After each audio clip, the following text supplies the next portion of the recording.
HPV vaccine.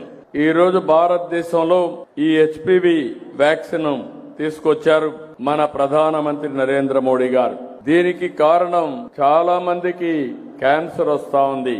అందులో కూడా మీరు చూస్తే ప్రపంచం మొత్తం నాన్ కమ్యూనికబుల్ డిసీజ్ వచ్చి 74% మరణాలు జరుగుతున్నాయి. ఇందులో 63% మన దేశంలో ఉన్నాయి.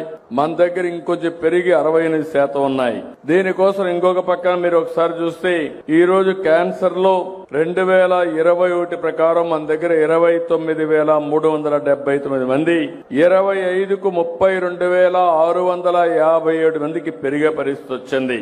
ఇందులో ఆడవాళ్ళకి ఎక్కువ క్యాన్సర్ వస్తా ఉంది. బ్రెస్ట్, రొమ్ము క్యాన్సర్ గాని, సర్వైకల్ క్యాన్సర్ గాని ఎక్కువ మహిళల్లో వస్తుంది. అదే మరి మగవాళ్లలో మిగిలిన వాళ్ళని మీరు చూస్తే నోటి క్యాన్సర్ మగవాళ్ళలో ఎక్కువ వచ్చే పరిస్థితి వస్తా ఉంది. 1,00,000 మందిని టెస్ట్ చేస్తే 15 మంది నుంచి 20 మంది వరకు సర్వైవల్ క్యాన్సర్ వస్తా ఉంది.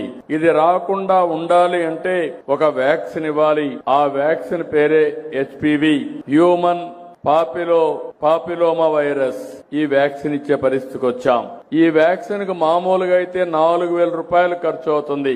ప్రభుత్వం దీన్ని 400 రూపాయలకు కొని అందరికీ వ్యాక్సిన్ ఇచ్చే బాధ్యత అటు కేంద్రం ఇటు రాష్ట్రం తీసుకున్నామని చెప్పి మీ అందరికీ విజ్ఞప్తి చేస్తున్నా.